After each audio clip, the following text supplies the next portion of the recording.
that are raised today during the session. And we do plan to end at 5 o'clock. Dr. Copeland will have to leave us at 4:45 to attend to family situations or whatever it is as a parent, know it well.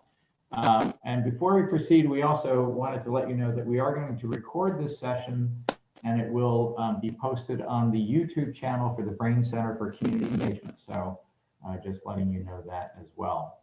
If you choose not to be recorded, I guess you leave the session. Otherwise, you'll be on tape, camera, etc., like the rest of us. All right, with that, Julie, can you start the recording or not? I already did. Oh, wonderful. All right, then let's proceed. Dr. Copeland, you get to start the conversation going. Well, thank you for having me. It's been a long, whatever many days it's been. I have a few points I'd like to tackle before I yield the floor to my colleagues. The first is that there's a lot of misinformation on social media right now, and I would like to ask the students to be warriors against misinformation and to help be fact-checking and not sharing any misinformation that might be out there. I know you're not, but fact-check other people when you can. So one of the things that's going around is that there's voter fraud. And this is not the case. So voter fraud usually refers to people casting more than one vote, or people who are voting who are ineligible, such as people who are deceased or non-citizens. It's just not an issue. There's been a bunch of studies done on this, and in one case they found 31 credible instances in 1 billion votes cast between 2000 and 2014. In another one, looking at 84 million votes, they found that there were only 14 cases of voter fraud. This issue is coming up because many states have laws in place that don't allow the counties to count their ballots that were sent in by mail until after the election day vote is counted. So these ballots could have been received before the election took place, but the state can't count them until after the election day votes have been counted. There's also states like Ohio that accept mail-in ballots after the election, so long as they are postmarked by election day, or in Ohio the day before. So this is not new. It's always been the case. It's just that the states have never received this many mail-in ballots before because of COVID-19 and people voting by mail. So it just takes time to count them. And I know that Tom Petty said it best when he said that waiting is the hardest part, but it's a sign the process is working.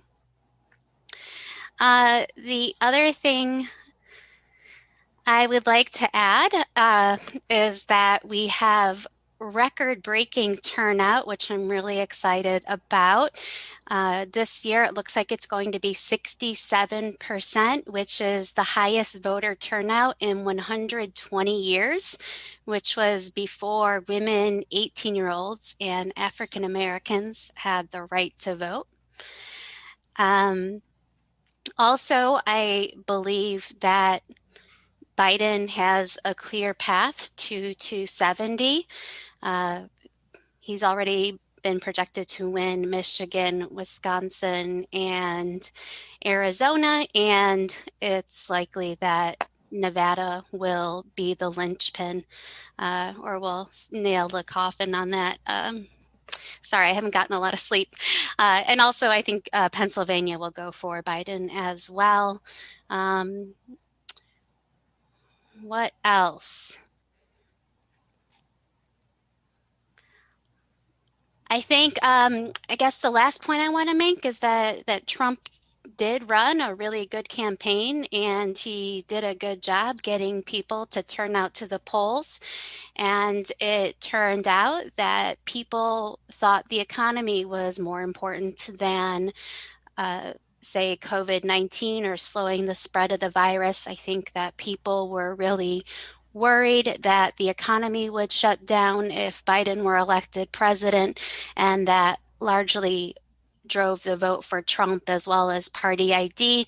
He did very well among Republicans, getting about 93% of that vote. So among people who listed the economy as their most important issue, Trump got about 90% of the vote. And even though it looks like he will not win the presidential election, he helped Republicans keep the Senate, it looks like, and to gain some seats in the House. So that's about all I have to say at this point, and I guess I'll yield it to the next person. Thank you very much, Dr. Copeland. Dr. Morales-Ortiz, you're up.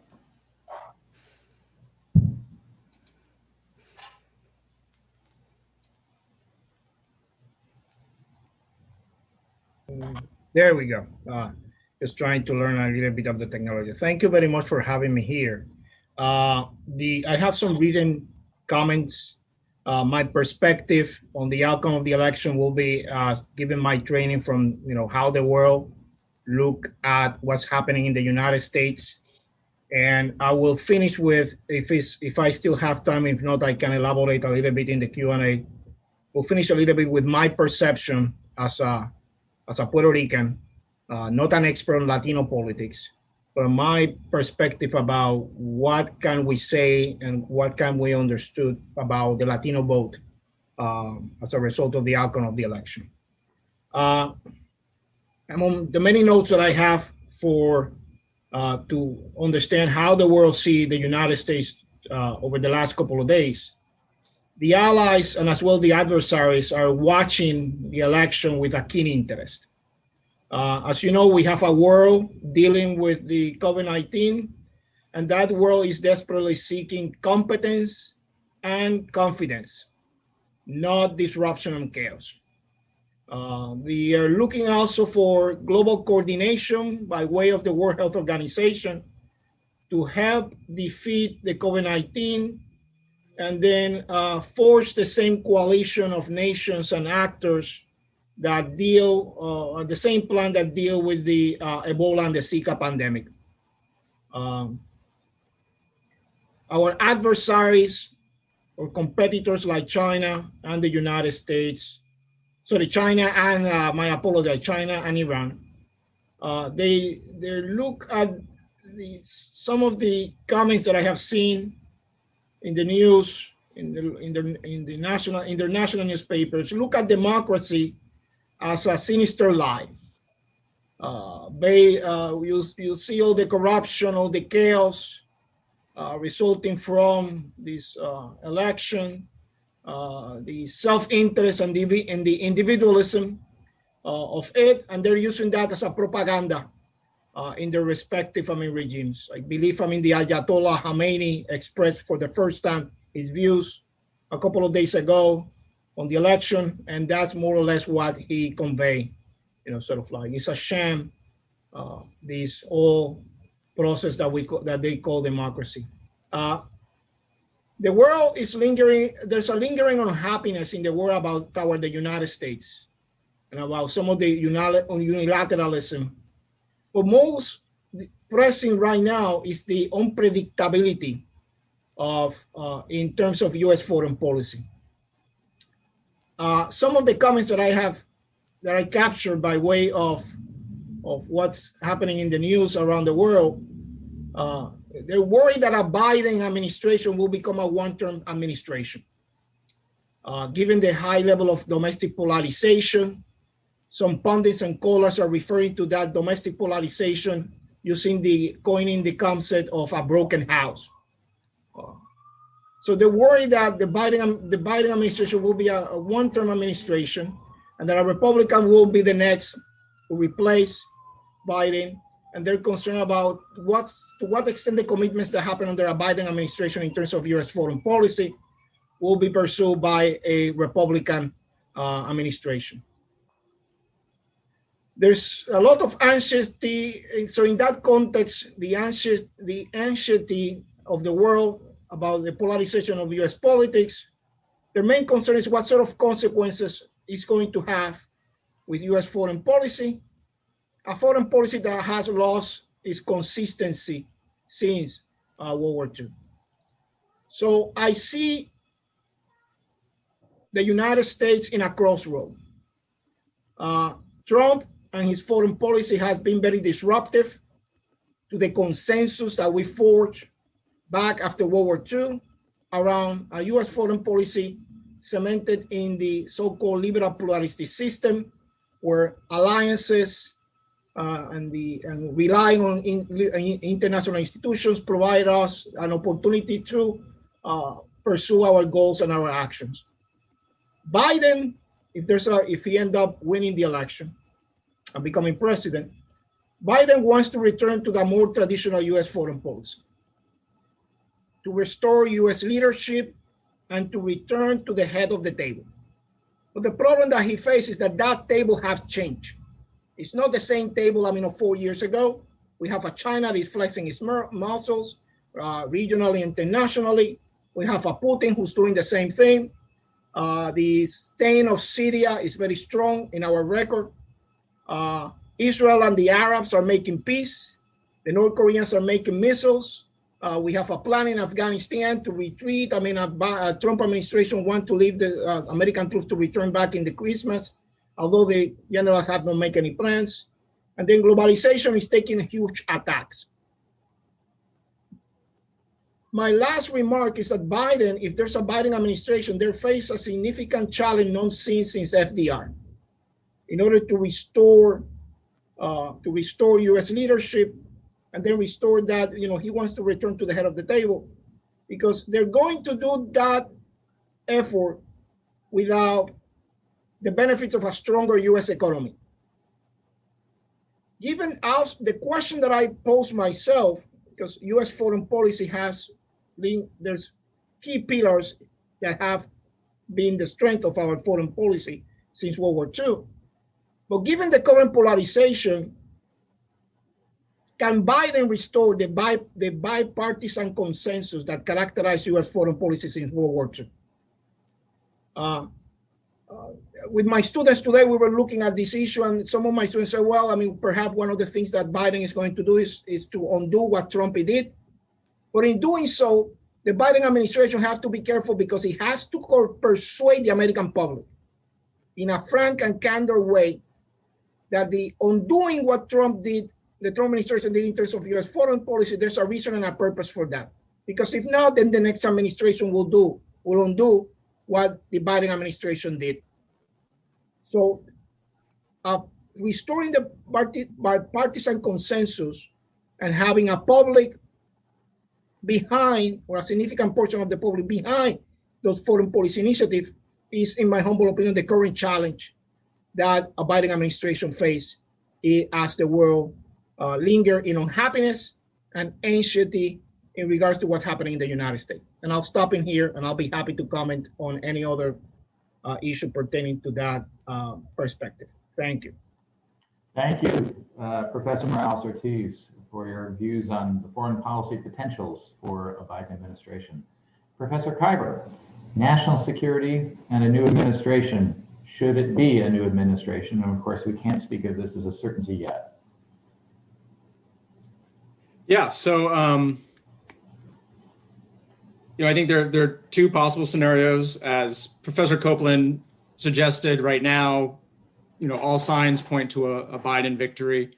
But if Trump does win, I think the main question in all of our minds is, like, what Trump do we get for the next 4 years, the subsequent 4 years? Is it going to be more of the same, but maybe even kicked up a notch? Or is it going to be dialed down?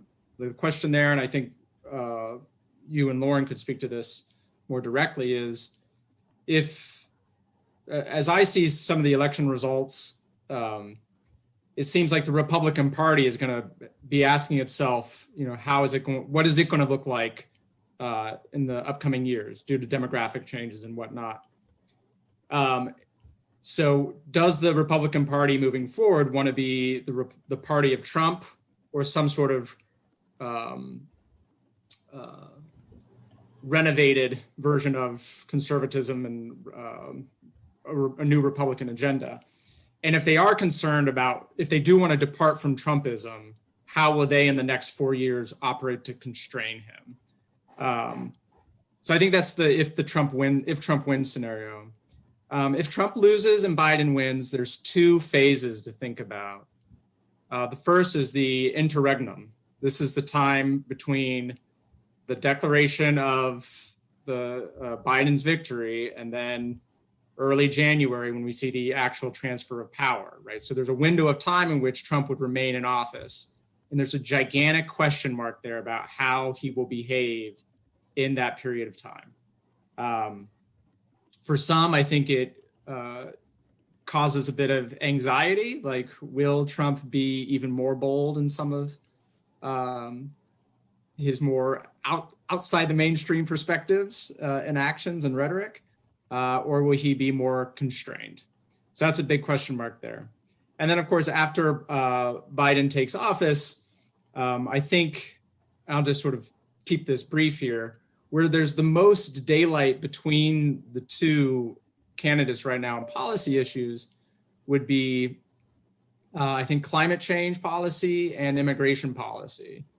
Well, I should say, first off, the first thing you'll notice, and you notice it already, is a change in tone and style. And for a president, that actually does a lot of work, because when the president says stuff, it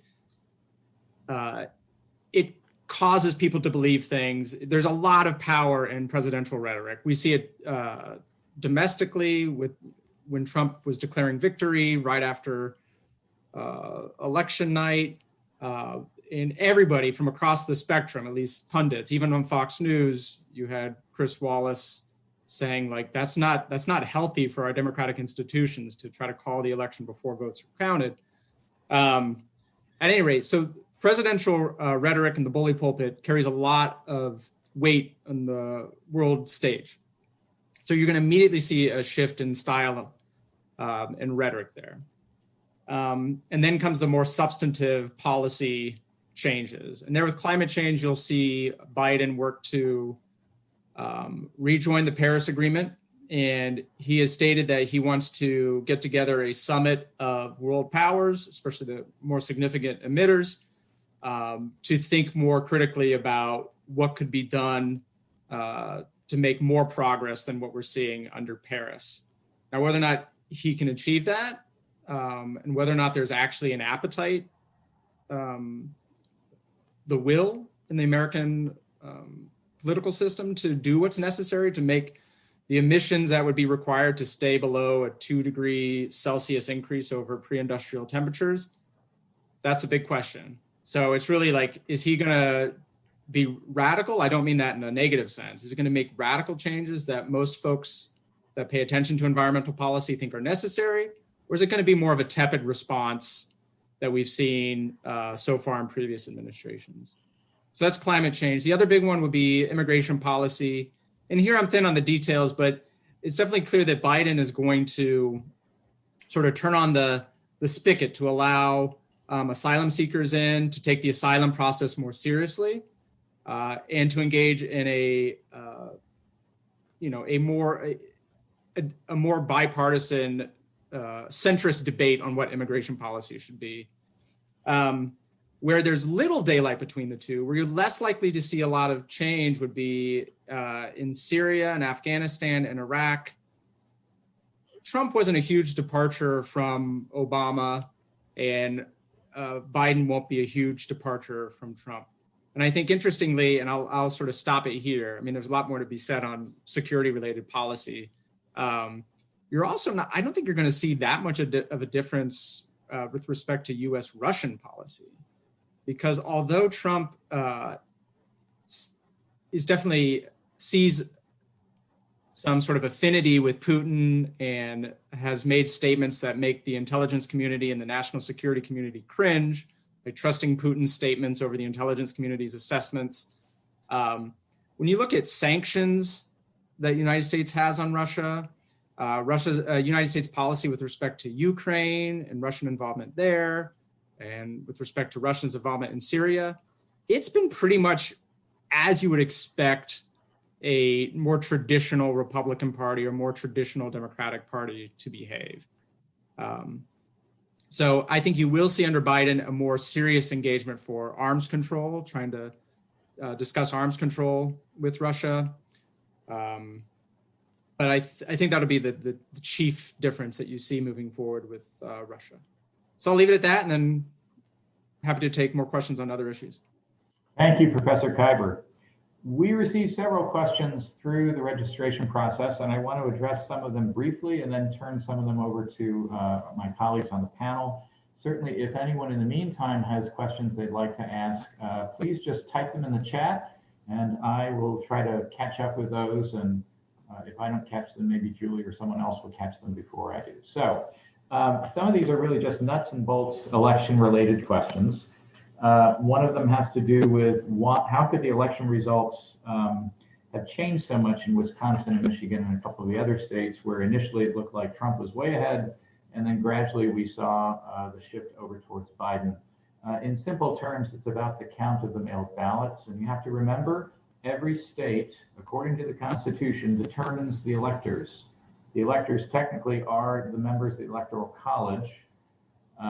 And every state, by tradition, technically, determines who those electors are by a popular vote. It's always been done that way, but there is this little hole in the Constitution that could potentially be challenged. And we saw some of that discussion about, well, maybe we'll, as a state legislature, pick a different delegation to be the Electoral College. The political realities of that likely happening are pretty much nil, so I wouldn't worry about that one. However, as those ballots were counted and the high usage of the mailed ballots, particularly in states like Pennsylvania that were doing it for the first time, is the reason why you started to see that shift. And this was being predicted as much as 3 months ago. What was called potentially the red mirage, that at first it would look like Trump was winning, and then gradually the blue mirage. And then we saw, I think in some of these states, I called it a blue vision followed by a red mirage followed by a rising blue tide, because it's happening slowly. So pick whichever bad analogy you'd like, but that's why that's happening. Another question, is it possible for Trump to refuse to leave office? I'm sure on Twitter that may happen, but in reality it is not possible. The one certainty of all of this is that on January 20th of 2021 at noon, a president will be inaugurated. That is a certainty, okay?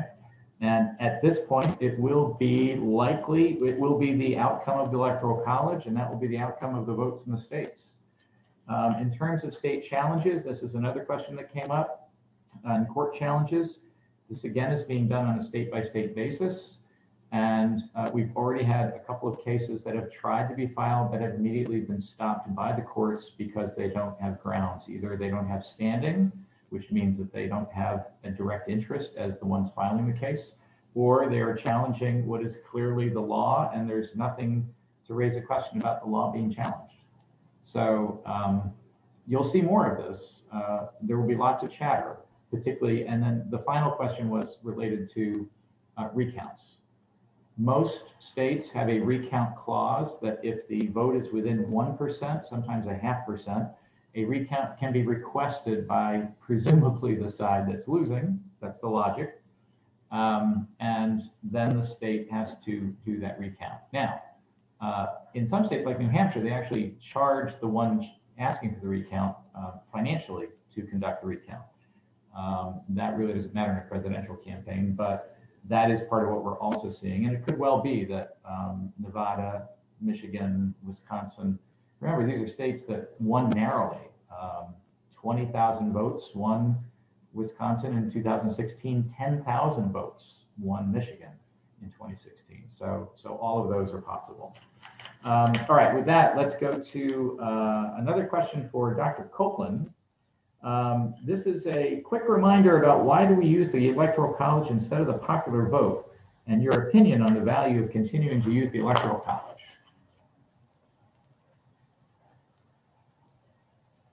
You're muted, Dr. Copeland. My bad. Sorry. There's a landscaping crew outside the neighbor's house. No worries. So the Electoral College, why do we continue to use it? It's probably the most controversial institution in American politics, although people really didn't start paying attention to it until the 2000 election. That election was obviously a case in which the winner of the election did not win the popular vote. That was George W. Bush. And then it happened again in 2016 when Donald Trump won the election, but Hillary Clinton won the popular vote. And this year, we expect Biden to win the popular vote by about 5 to 6 million votes. But we also expect Biden to win the Electoral College. There's some advantages to the Electoral College. It gives some states that might not otherwise receive attention some attention. You can see how that's playing out now, where I'm sure that you've been refreshing the vote counts all day, and rather than trying to figure out who's winning nationally, you're looking at differences in the states. So for example, if there is a need for a recount, it's much easier to do a recount in Wisconsin than it is to do nationwide. There's also the idea that the Electoral College gives rural states more of a say in the election outcome, and that's certainly true. Every single state has 2 senators, and those 2 senators count in each state's Electoral College votes, and it doesn't matter how many people live in your state. Disadvantages, obviously, the winner of the election could be the person who loses the popular vote. And the reason I believe we haven't been able to get rid of it is that the Electoral College has disproportionately benefited Republicans. So what I believe will happen in the future, we're going to keep seeing this, where Democrats will keep winning the popular vote in most elections, but that still gives Republicans the chance to win the Electoral College. If it was the other way around and both parties had been burned by the Electoral College, then you might see Republicans calling for change. But right now, only Democrats are the ones calling for change because they're the ones who have been burned by this process several times over. That said, an interesting workaround the Electoral College is the possibility of the National Interstate Voter Compact. One more state signed on to it on Tuesday, and that was Colorado. So this is a really interesting loophole that they've built. Basically, and it's a possibility for maybe 2024, 2028, once enough states sign on that the number of Electoral College votes adds up to 270, which is the number required to win, then those states have agreed that whoever wins the popular vote nationwide, they will throw all of their Electoral College votes behind the winner of the national popular vote, which would prevent anyone from ever winning the popular vote but losing the Electoral College. It has more momentum than you might think. So I think it has a total of 190 Electoral College votes, and there are many states in which this type of legislation or action is pending. So this is an interesting workaround, the Electoral College. However, it's going to get challenged in the courts, and I don't know how it holds up. My class today was reading the Constitution to try to figure this out, how you would interpret this based on the plain meaning of the text. And all it says in the Constitution is that each state gets to determine how the elections work and how the electors are going to go. So it's not clear to me from the Constitution. I'm not a constitutional scholar, but it's not clear to me what the courts would say. But that's something to pay attention to, and something that will be just as controversial as the Electoral College. Thank you, Dr. Copeland. And I would just add the timeline for the Electoral College process for this year. By December 8th, states all certify their Electoral College delegations that will then be sent to the Electoral College, which technically does meet in DC, though this year it may be done through remote because of COVID. December 14th is when the delegates actually cast their votes. And on January 6th, the new Congress will then meet in a joint session to certify the results of the Electoral College. And of course, that then is followed by the January 20th deadline that I mentioned before. This is also part of why any dispute involving an Electoral College delegation from a particular state would have to be resolved prior to that December 8th deadline. So we're looking at probably, give or take, about 4 weeks, a little more than a month from where we are now.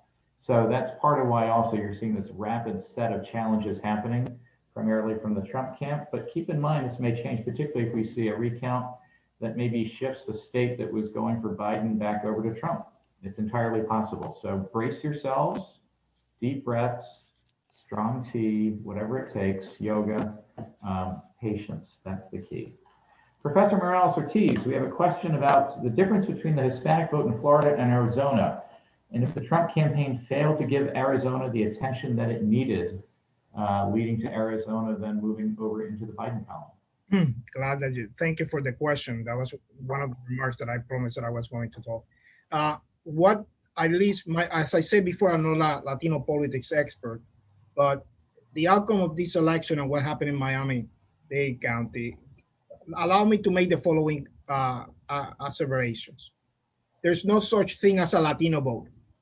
There's 39 or 49 different flavors of what we call Latino, Latina, Latinx.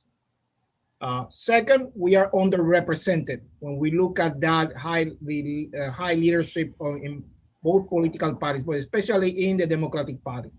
We are underrepresented. And then we are also the underfunded, especially those grassroots organizations that were mobilizing the Latino vote, especially in Arizona. There was very little funding from the Democratic Party or from the Biden campaign to those organizations. The effort to mobilize the Latino, Latina, Latinx, vote in Arizona was a grassroots, bottom-up approach. In the case, in Miami-Dade, well, I think everybody, all the mass communication and news networks, look at that as a defeat. Like they were not even the Biden campaign was expecting to do much better.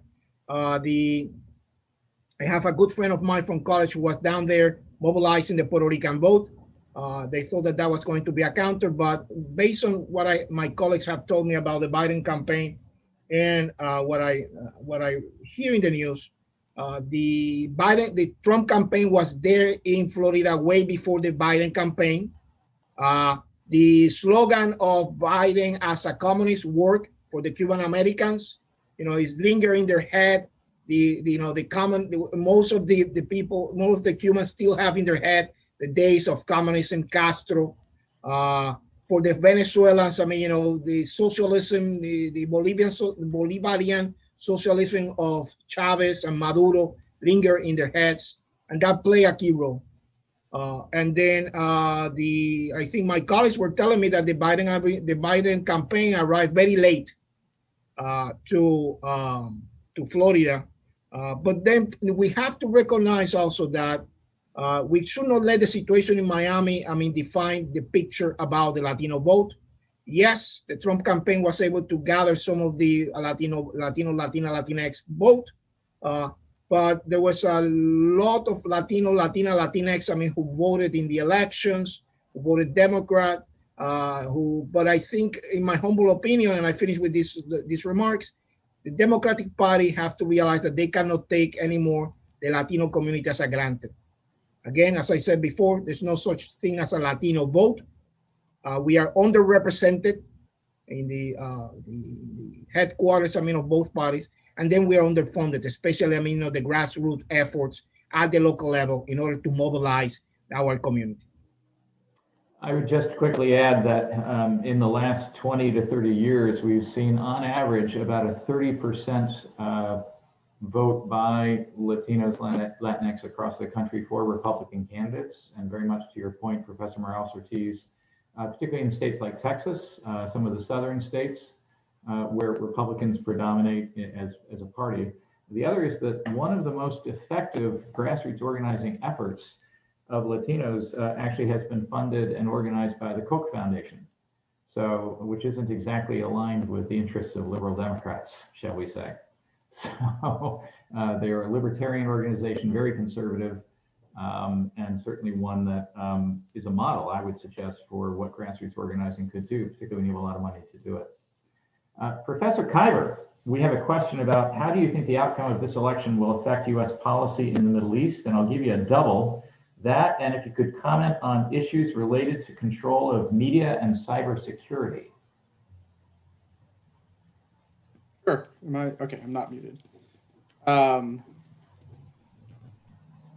So, as I kind of hinted in my opening remarks, I think policy in the Middle East is not going to change too radically. So where things I think will stay most the same is with respect to the U.S. involvement in Iraq and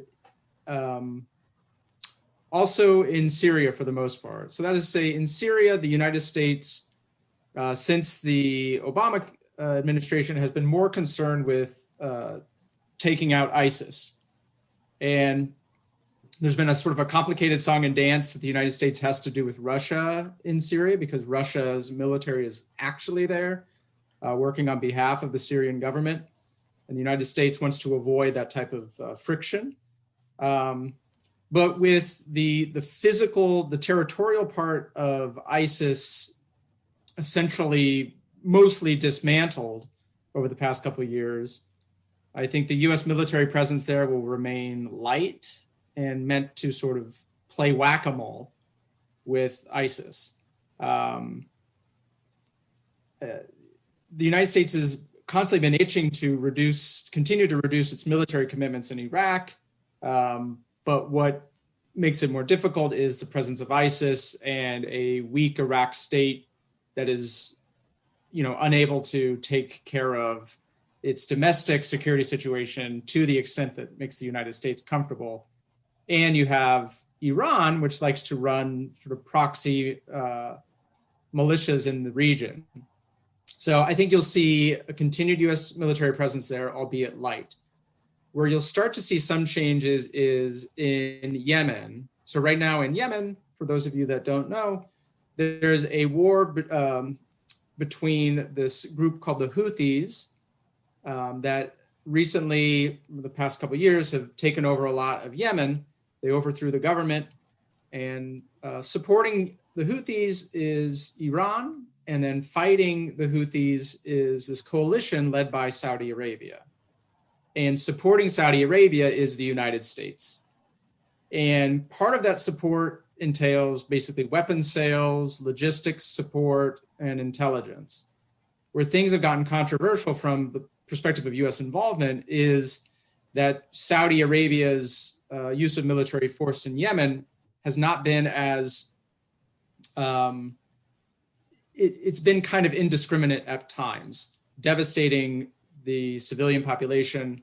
And within the US Congress, you started to see pushback a couple of years ago, a couple sole Congress members sort of waving the flag like US military support is leading to a real disaster, a humanitarian catastrophe. And the Congress passed some measures to end US support for Saudi Arabia there, but the president vetoed it. So there you'll see Biden, I think, step up to cancel US support for Saudi Arabia's involvement in Yemen. So that's a significant difference there. And then finally, you'll see also a difference with US policy towards the Israeli-Palestinian conflict or predicament. The Trump administration has been very pro-Israel to the detriment of Palestinian interests. And so one of the boldest moves that the Trump administration made was recognizing Jerusalem as the capital and moving the US embassy there, something that the international community almost to a country was against. So I think you're going to start to see basically a restoration of the status quo prior to Trump, which means more financial support to Palestinians, because the Trump administration canceled that. I forget the technical name for it, but allowing a Palestinian sort of diplomatic representation in the United States, but not an embassy, not formal recognition. And then how the Trump administration would finesse sort of relocating the embassy and backtracking on recognition of Jerusalem as the capital of Israel. To be honest, I'm not quite sure how that would work. But the Democratic Party is against what the Trump administration did there.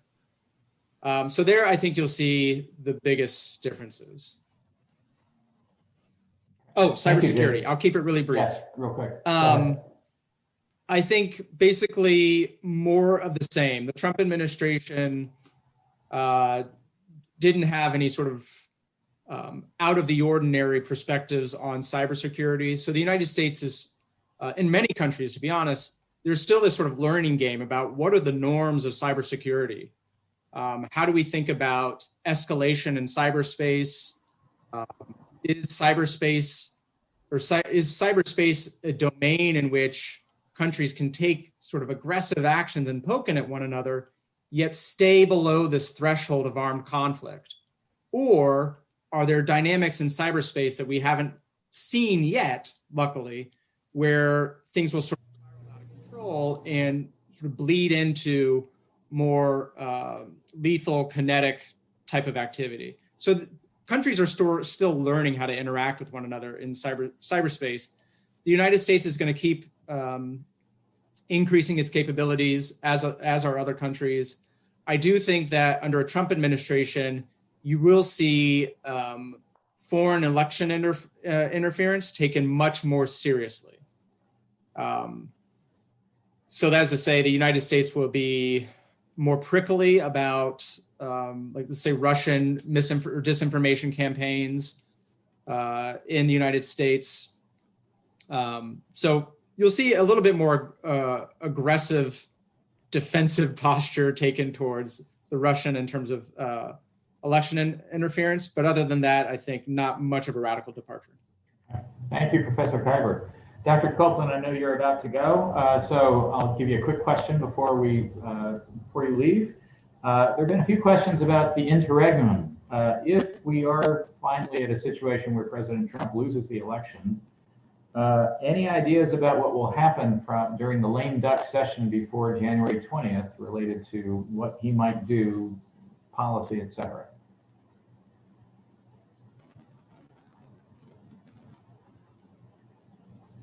You're muted. President Trump is difficult to predict. He already got his Supreme Court nomination through, so that's done.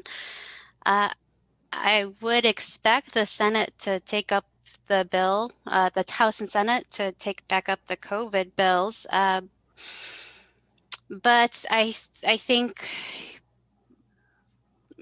if Biden wins, Trump will largely try to frame this election as an illegitimate election in which there was fraud, which could be quite damaging if people who believe him act on that. But at the end of the day, I think he will go, just not gracefully.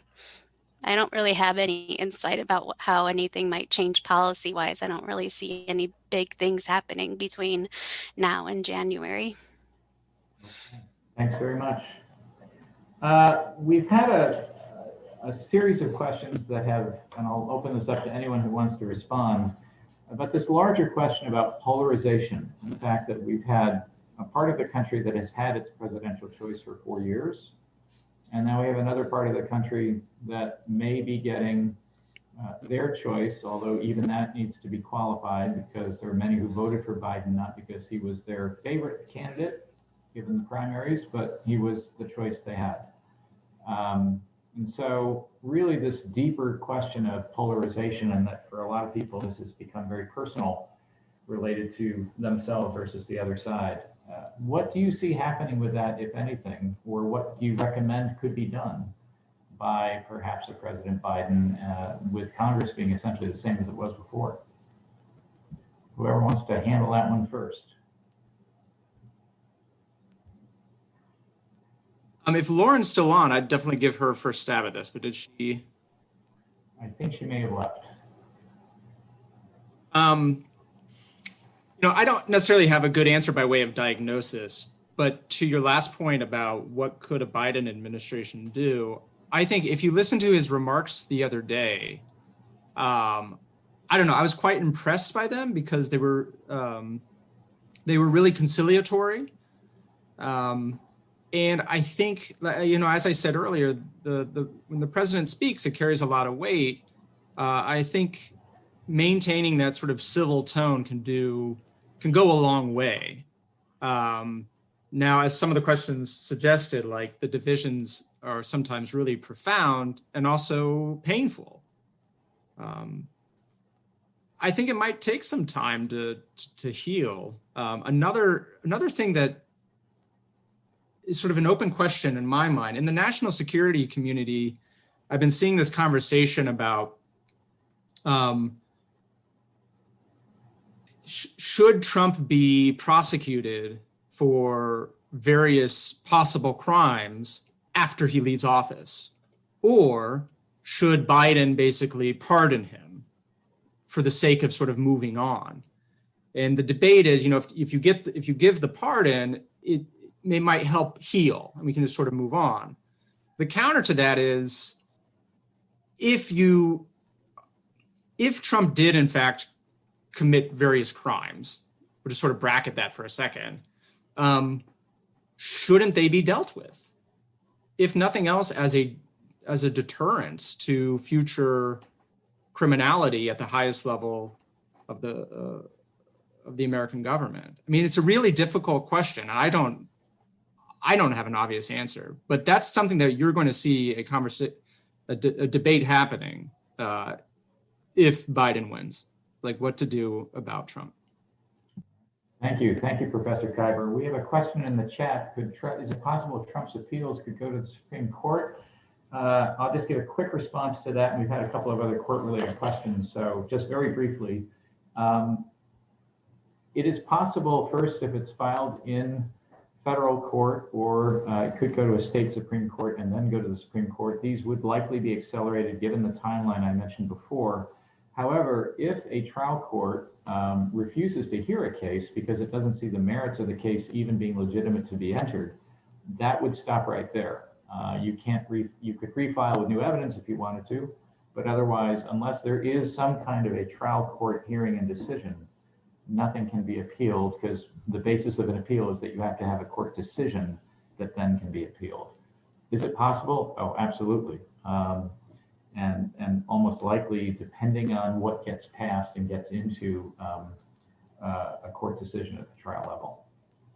There was another quick question about could decisions be changed by the Supreme Court given the new majority of potentially 5-4-6-3, depending on where Chief Justice Roberts is.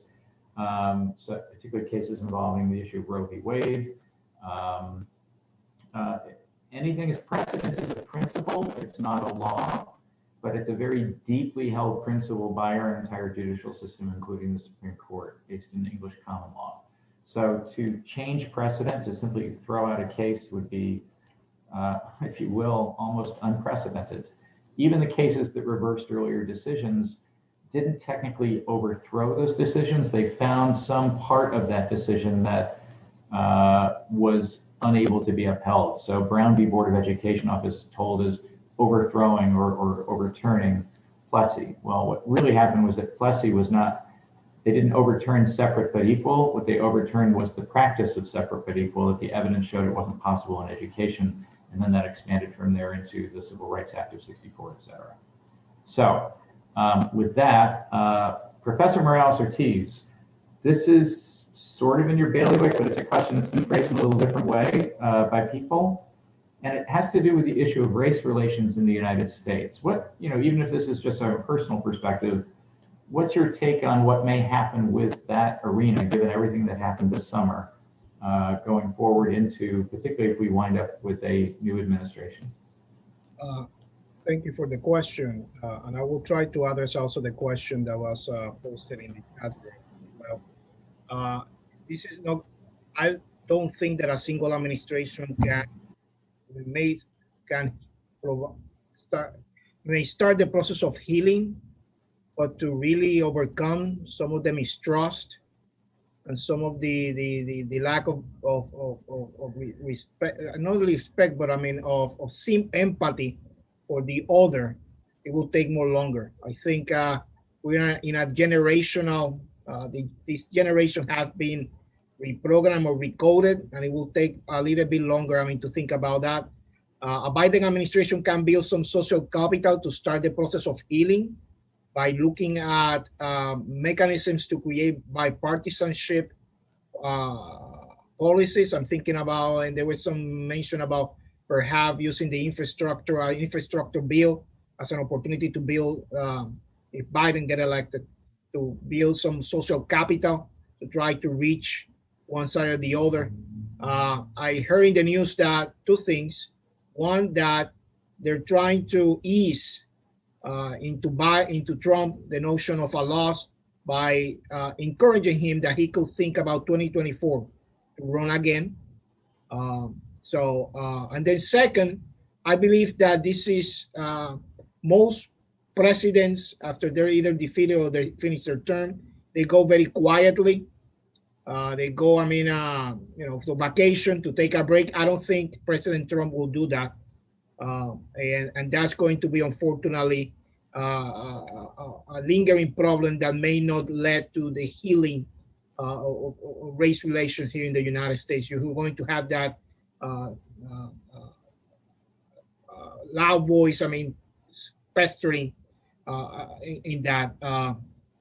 As a Puerto Rican who is raising, two daughters, I think and as they're trying to help them realize their identity, I think it's a challenge.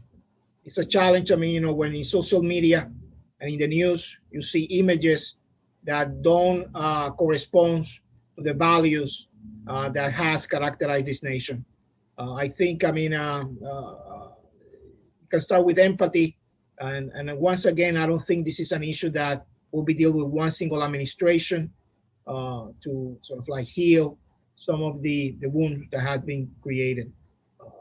I think let me finish with that. I hope Biden administration, if he get elected, Biden is very became very creative, finding opportunities by way of bipartisan. I always have a problem with that word, bipartisanism, to start some of the process of healing, not only our own racial lines, but also ideological, and then just reach to the other side. I believe Biden has kept saying that that's a asset under his asset that he can bring to the negotiations. Hopefully, that is not too late for him to do so. Thank you, Professor Morales-Ortiz. I would just add a couple of things related to certainly when it comes to race relations. One part of this, the specific issue that led to the demonstrations that we saw throughout the summer, had to do with police use of force. I think you'll see in a Biden administration a return to the use of things like consent decrees and a more vigorous Department of Justice involvement when these kinds of incidents take place. The huge challenges that we're dealing with over 9,000 law enforcement entities at the local level. And so to that point of compromise and bipartisanship, I'll express this as a hope, but I think a possibility under a Biden administration, given his style, that on the one hand, you'll see that kind of vigorous oversight and intervention when needed or called for. But on the other hand, I think you'll also see a lot of advocacy for providing funding and resources to local police departments to help them with training, help them with culture change, et cetera, that may be necessary in some cases, and a messaging, and this is critical, that as he has said in the campaign, this is not the profile of a typical police officer. They really do typically want to protect and serve, but at the same time, this is clearly an issue that needs to be addressed when it comes to certain departments' cultures and to the larger issues of race and race relations in our country. Let's also not forget that as President Trump reminded us in the debates, Joe Biden has been in public life for 47 years, 8 of that as vice president and the remaining time as the senator.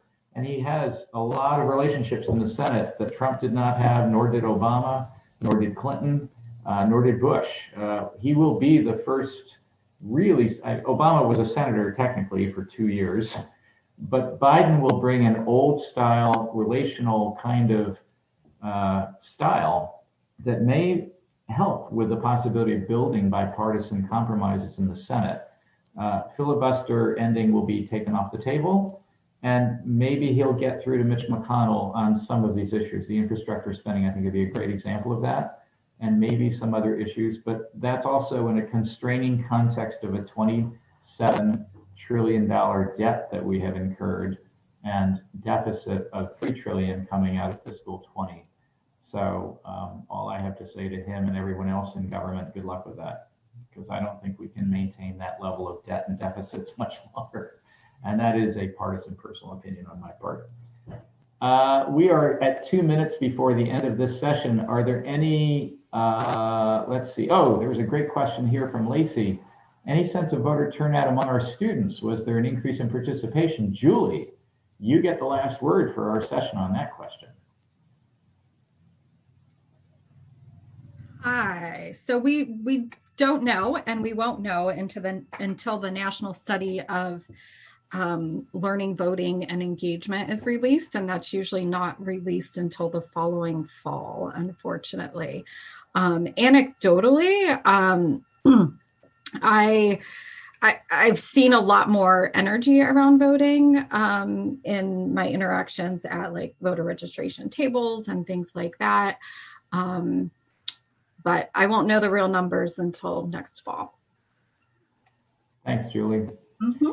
And I suppose we should close with the best outcome that we've seen out of this election is, as was mentioned, a huge increase in voter turnout on all sides. Trump's support went up. Support for Biden as a Democrat went up. It went up a little higher than Trump, we think. And as a result, that's how the system works. He will more than likely be the one who's chosen depending on the outcome of these remaining races. And again, that's qualified because anything's possible. But I think that is something that we should embrace and celebrate. And maybe that's the beginning of that trying to come together. That the one thing we all shared in common was that participation. And my analogy for how we treat the political system and voting is that it's kind of like our medical needs. We don't go to doctors when we feel like it, we go to doctors when we feel a need. And this clearly is a year that on all sides, there was a great sense of need. And despite the COVID crisis and all these other obstacles, we broke the records left, right, and center. And so with that, thank you all so much for spending the time with us. I hope that you found this helpful and informative. And if nothing else, it's great to be together, even if we're little screens and tiles on a computer screen. So thank you. Good luck with the rest of the semester. And please feel free to get in touch with any of us if you have follow-up questions, just want to have a conversation, vent, or share a cup of coffee virtually. With that, take care, folks. Thank you, everyone. Thanks. Thank you very much. Enjoy your day, everybody. Most informative. Thank you. Bye-bye.